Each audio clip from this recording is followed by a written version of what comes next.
Nesse mês de março, fizemos assim um especial dedicado às mulheres no esporte. Óbvio que hoje é o último segunda-feira de março e não poderia ser diferente. Só que hoje eu vou trazer uma discussão saudável, um debate saudável da diferença entre esportes masculinos e femininos. Não entre esportes masculinos e femininos, mas o porquê de tanta divergência, principalmente entre salários e patrocinadores, quando o tema é esporte masculino e feminino. A gente vai desmiuçar um pouco esse tema aqui no vídeo de hoje. Tem muita informação. Vamos analisar desde o início dos Jogos Olímpicos, do primeiro Jogos Olímpicos, né, modernos, que foi em 1896 até os tempos atuais. Fica comigo que o vídeo de hoje tem muita informação. Olá pessoal, sejam muito bem-vindos ao meu canal. Para quem ainda não me conhece, eu sou a Dayana e este é meu canal que é dedicado a falar de moda, esporte, etc. E onde eu também compartilho um pouquinho da minha jornada rumo ao mundo esportivo aqui com vocês. No vídeo de hoje eu trago para vocês um estudo e algumas análises, discussões sobre como ainda hoje existe tanta diferença entre esportes masculinos e femininos. É algo cultural? Não é algo cultural? Por que tem mais patrocinadores? Por que ainda o salário é muito diferente entre mulheres e homens? Conto tudo para vocês no vídeo de hoje. Vamos debater esse tema de forma bastante saudável. Mas, antes de começar o vídeo, gente, aquele ritual básico que eu sempre peço para vocês. Deixe seu like, comenta, compartilhe. Se ainda não é inscrito, gente, bora se inscrever no canal. Aqui tem vídeo toda semana. Vamos lá.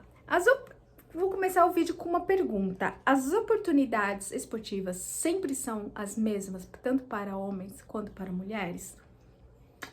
De imediato, eu diria que não, analisando até historicamente. Nos primeiros Jogos Olímpicos modernos, que foi realizado em 1896, infelizmente as mulheres não eram autorizadas a participar. Mas aí vem o questionamento, será que elas não eram autorizadas a participar por uma simples questão de preconceito? Talvez sim, talvez não, mas também outra pergunta que fica, teriam muitas mulheres interessadas a participar dos Jogos Olímpicos ou que estavam competindo ou treinando a nível profissional, que a gente sabe que Jogos Olímpicos é aquele padrão extremamente alto, profissional. Fica aí alguns questionamentos. Então, nesses jogos de 1896 elas não eram, porém, em 1900, nos próximos jogos, elas já foram autorizadas, porém, naqueles esportes que eles consideraram femininos, que seria o quê? Que eles consideravam na época femininos, que poderiam ser considerados femininos. Golfe, tênis, cricket e vela, né? Que é aqueles esportes mais elite, mas sempre teve aquela coisa da feminilidade, aquela coisa toda. Eles tinham muito essa pegada, essa discussão, tipo, não, mas tem que ser uma coisa mais feminina e etc. No entanto, assim, embora as restrições mulheres tenham melhorado com o passar dos anos, ainda era um processo muito, muito lento. A América do século XIX idealizou como eu disse, aquela modéstia feminina de como elas deveriam se portar, como o Estado desaprovava uma série de esportes até como uma ameaça a essa feminilidade. Então era qual eles queriam, de certa forma, proteger entre muitas aspas, a feminilidade, etc.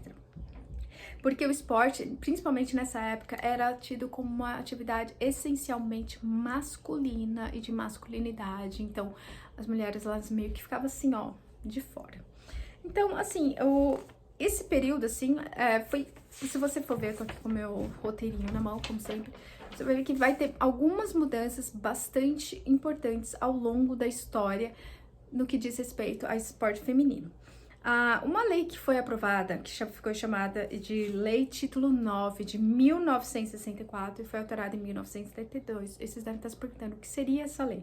Essa lei, ela visava proibir a discriminação nas escolas para dar um impulso em conseguir receber assistência federal na época, né? Teve todo um impulso e evitar essa discriminação entre mulheres nos esportes e para dar muito mais oportunidades de mulheres no esporte. Então, assim, eles abriram mais e isso gerou alguns resultados bastante positivos por conta dessa lei que foi aprovada.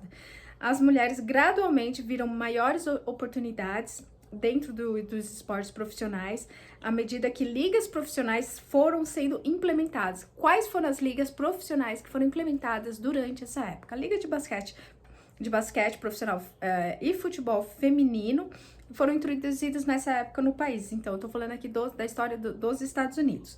Na última década, principalmente em 2010, tivemos um aumento constante no esporte feminino em todo o mundo. Isso veio com maior interesse, maior observação e maior participação.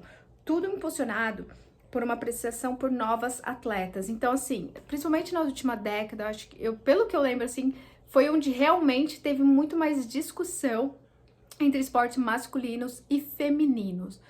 E um maior impulso. Eu achei muito interessante essa parte do estudo que fala, por que essa lei foi importante? Porque impulsionou o esporte feminino, a não discriminação, implementou novas ligas para mulheres de esportes que até então não eram considerados femininos, então isso foi gradualmente aumentando muito a participação de mulheres. Porém, a gente sabe que ainda assim a participação de mulheres é menor, mas também entendemos porque temos a nossa parcela, digamos assim, não de culpa, não sei se essa é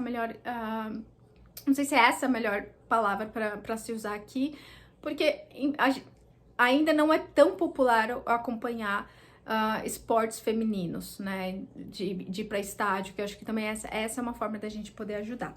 E um fato, assim, só para comparar, em 2012 ainda haviam 39 eventos que não estavam disponíveis para mulheres nos Jogos Olímpicos.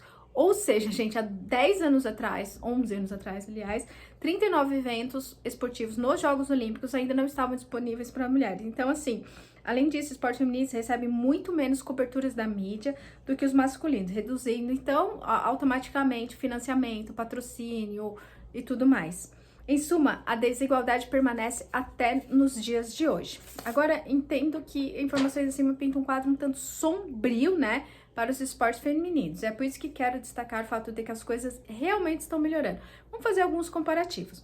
Vou te dar alguns números. Em 1972, né, que foi depois da lei implementada, aumentou de 295 mil em 1972 atletas femininas para mais de 2,6 milhões, ou seja, assim, foi um salto muito grande em pouco tempo, de 64 até 72, que foi quando foi 64, quando foi implementada aquela lei, em 1972, quando isso aumentou para 2,6 milhões.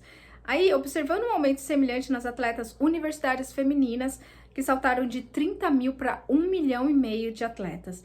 Incrivelmente, nos esportes intercolegiais da NCAA, essa é a sigla que diz National College Athletic Association, que é uma liga de estudantes aqui dos Estados Unidos, as mulheres representavam menos de 1/3 de atletas em 1982. Porém, em 2003, aproximadamente 53% das equipes esportivas contavam com a presença feminina. Então, assim, deu um salto gigantesco.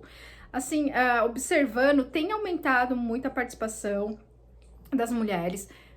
Talvez não tão passos largos como gostaríamos, mas ainda assim melhorando bastante.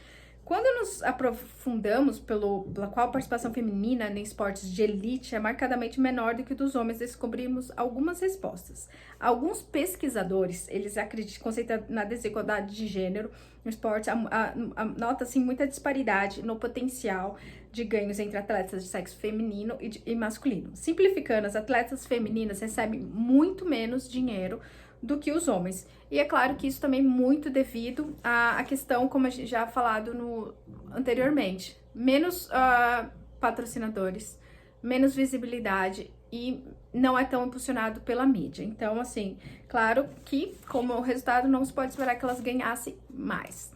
Então, infelizmente, assim, ainda existe muito essa divergência, né, entre esportes masculinos e femininos.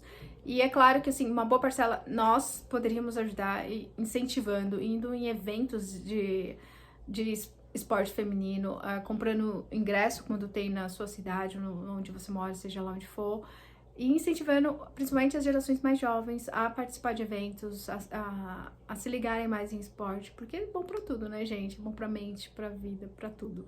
E é isso, gente. Conta aqui quais são as suas ideias de vocês, o que seria melhor para impulsionar os esportes femininos, deixar quase que no mesmo patamar, ou pelo menos diminuir muito essa desigualdade que ainda é tão grande. Conta aqui pra mim a opinião de vocês.